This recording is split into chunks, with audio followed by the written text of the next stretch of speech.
Hi everybody, welcome to Museum Monday on this day, International Women's Day. We are celebrating women's fashion today from the early Victorian period. So we have a lot of really wonderful examples behind me here that I'm going to show off and kind of explain some of the things that changed over time and where we're going.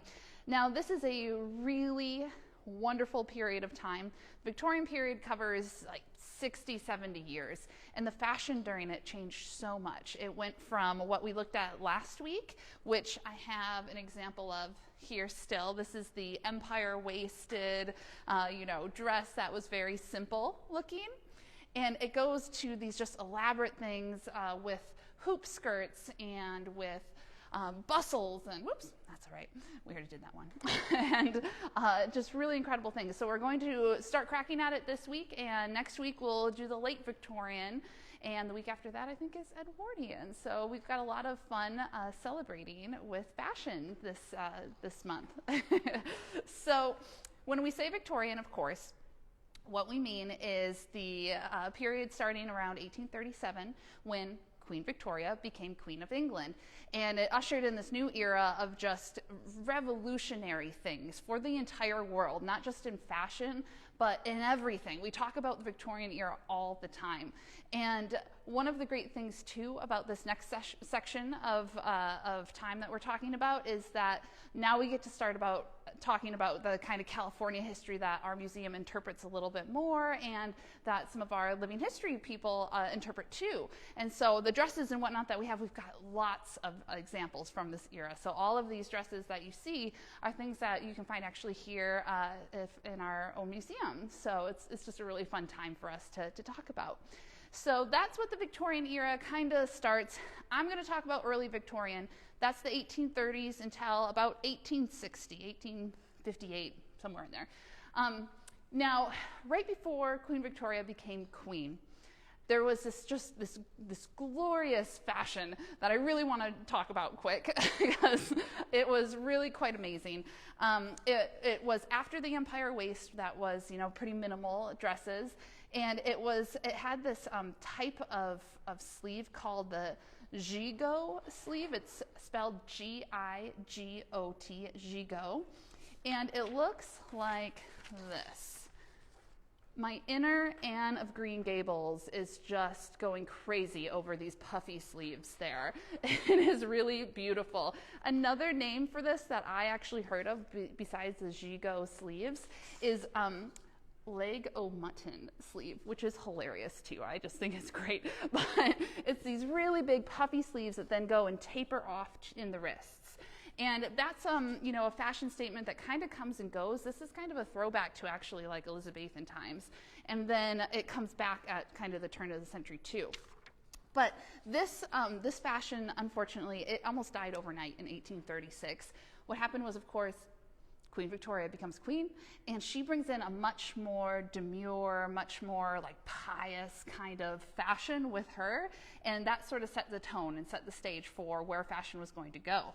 So I've got a picture here too of Queen Victoria. So you can see though the difference, right? This one is from 1845, it's a painting. And you can already see a huge difference between the Empire style and then the early Queen Victoria style. If you look at it really closely there, it's got this lovely V shape that's corseted, and it's got a bell-shaped bottom and skirt. And it's off the shoulder too. But that's not necessarily what all the dresses were. A lot of them were on the shoulder, and as kind of the early Victorian period continues on the shoulder and the more like covered up look becomes more in vogue as well. So Queen Victoria brings in this new fashion. Unfortunately, the beautiful leg o' mutton sleeves disappears overnight. and so in 1837, you start having a very different silhouette look around. You've got the corsets coming back. Before that, in the Regency period in particular, the corsets were a lot slimmer, were a lot maybe comfortable, because remember that waist was so high up that you didn't really need to like show off a tight waist or anything. So the corsets, I've got an example of how corsets changed over time here, okay? And you can see that this one here, this one, was kind of the Regency period.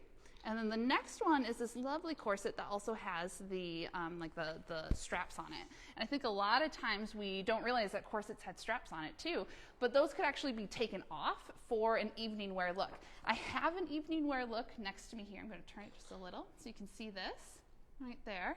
I don't have the sleeves on the shoulder or on the sides because it would fall off the mannequin, but if you can imagine it, that this here we would take off these off the shoulders and it would be this really elegant look.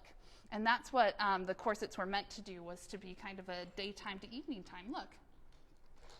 So let's put you back there. So then the corsets change as well, and you start getting that tight waist that we're familiar with. You know, a lot of people talk about, oh, the tighter the waist, they can't breathe. They're, you know, it's that like 16-inch or 17-inch waist, and I think that that's actually because of like Gone with the Wind, where Scarlett O'Hara is trying to get that 16-inch waist. But actually, that's not really true. Like, yes, they were tightened because there was a hourglass figure that they were trying to get to look, but it wasn't necessarily meant to be uncomfortable. What they wanted was comfort, they wanted support. And so most of the corsets looked more like this one that is done in the front. It's tied in the back, so you can have, you know, different size people wearing kind of the same size corset, if you will. And then in the front, oops, it's upside down, you put it together with these kind of hook and eyes in the front. And it's meant to be support. It's not necessarily meant to be uncomfortable, or it's not meant to be uncomfortable at all. It's meant to, you know, help the poor woman out and get the nice silhouette that they were craving. But that's also echoed in how the fashion changed too. So you've got these really lovely dresses here, and this one I'm going to bring you a little bit closer to show. This one here, if you can see, it actually has boning inside of it too. And it's not quite the V that it was in the earlier 1840s fashion, but that's okay. I've got this sample here that didn't quite fit on the mannequin very well. That shows that off a little bit better.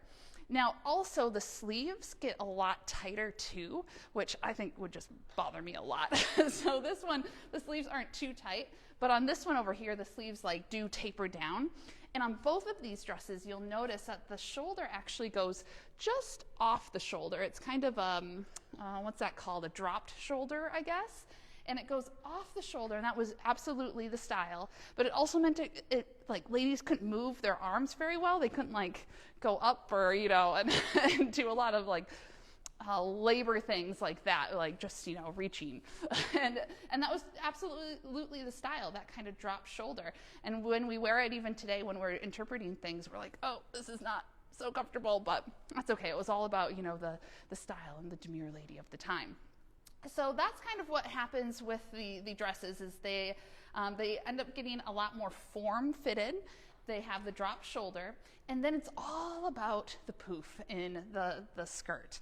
So in the beginning, in the earliest, in like the 1840s, what happens is they don't have hoop skirts, not like you and I would think of, right? They're not wearing a hoop skirt underneath this. What they're actually wearing is probably a corded petticoat. And I have a sample of one here. It looks like this, okay? And it's literally got cording sewn into it. And what that cording is, it's usually like wrapped up cotton, or it could be linen. It could be like sisal twine. And it's put in there, and it's starched. This whole thing would be like this here, I'm bending, I'm moving. No, it would have been starched, and so it would have been like very poofy. It would have been formed.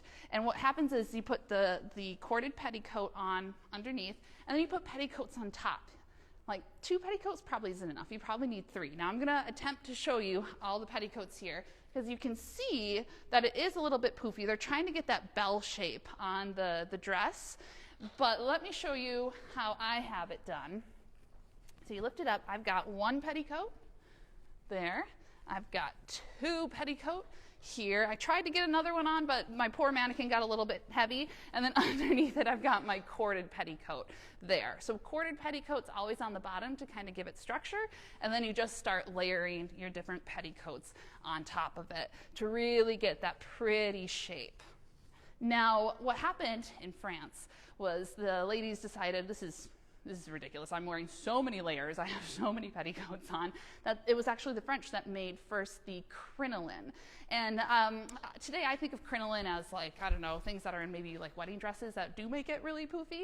But crinoline, I guess, is a French word. And it was more like this like cage that went around the skirt and really poofed it out. So, and that came before the hoop skirt. And the hoop skirt's really at the end of the early Victorian period, where the proportions of these skirts just went like from this bell shape to like this enormous shape. It was really circular, and some were flatter in the front, wider on the ends, and it just kind of depended on what the style was at your time.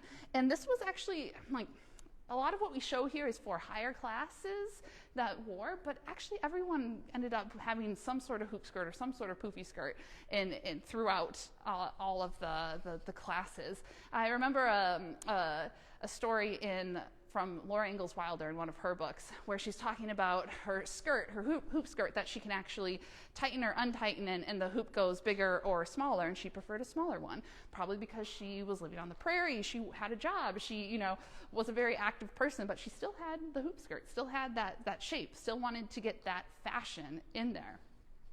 So I find that very interesting. And then I wanted to show you guys too this really amazing picture I found. It's something else. The photographer, here, I'm going to show you there.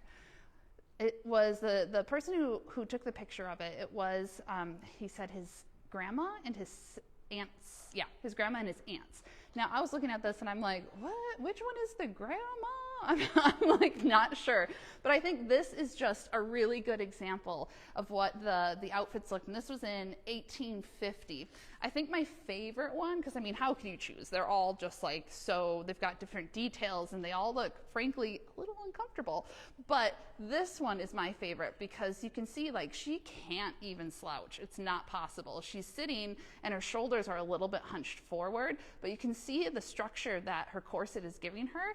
And this is really the silhouette of the time. And I just think it's something else. Another thing I really like about this, though, is the hairstyles. I think that's a really good indication of what how hairstyles were at the time. And it was in the center part, and then it kind of poofed off to the side. Usually it had a loop that went around your ear, and then you'd have very curly hair in the back. Now, if the ladies back then, like me, have very straight hair, well, curling your hair is actually pretty difficult. They didn't have just, curling irons that you could use that they plug in. No.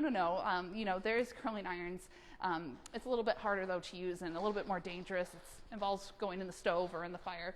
And so a lot of them actually bought hair, bought like pieces of hair they could just clip in that they could use, and they look great. I've got samples of it here. We make a joke here where it's like, okay, I'm almost ready, but I have to go put my hair on. Be right back. And so when we put on like a ball or something here at the museum with our living history, everyone is usually uses this kind of hair to make it look like you're from the time period, but without doing all of the work of getting this beautiful ringlet there. So it comes like this, and it just, you can see in the back, just clips right in, easy peasy, nothing to it. Now that's more modern, but it was the same idea that it clipped in. Whoop, there we go. Now I have a couple different examples of dresses here. The one over here I wanted to show you is just another kind of style of dress. This is definitely fancier, but it has this lovely overskirt. So I'll show you down here. You can see that there's a skirt underneath, and then this goes on top, and then it really makes the outfit there. And again, this would be off the shoulders there. It wouldn't be on the shoulders like on my mannequin. I just needed to stand up. But that was also getting very popular at the time too, where you could wear a skirt underneath and then put a skirt on top and have just this really stylish kind of looking thing. And this one here, we purposely did one with the corded petticoats, so you can kind of see the structure that you can get on that. This one here, though, this one has a hoop skirt underneath it, so you can see the hoop skirt. Maybe a little bit there, but we're going to talk more about the hoop skirt next week, so I don't want to give it too much away. Because this one's a pretty modest hoop skirt, I think, too. Some of them got so large.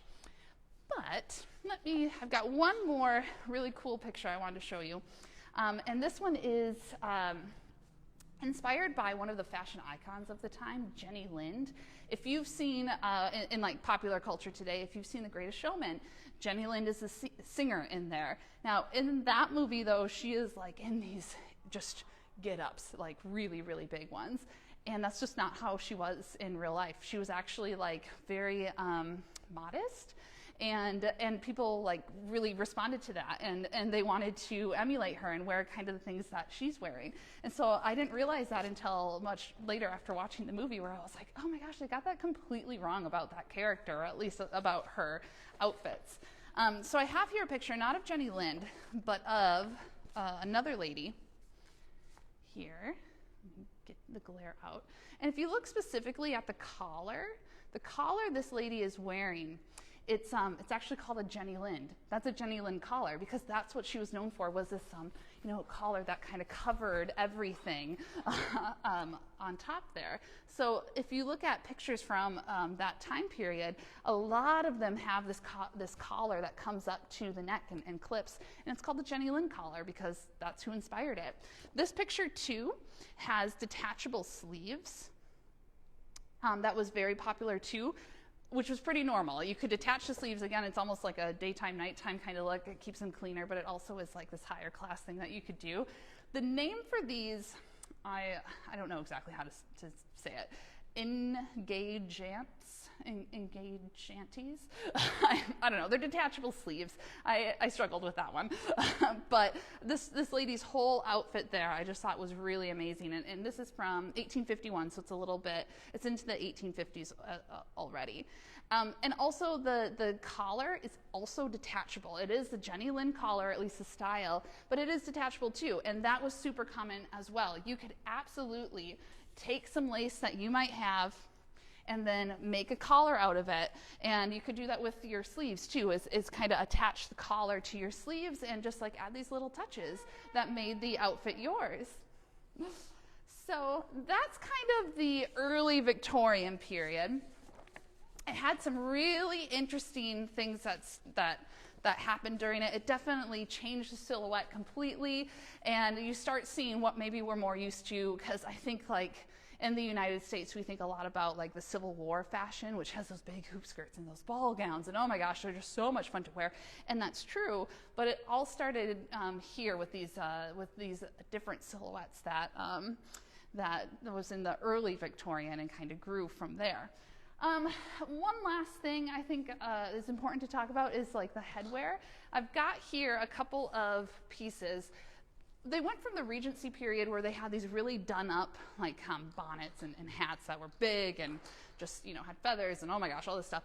And they actually pulled back a lot on the headgear, which is I think kind of interesting, because they like changed the outfit so much and made it so much more covered.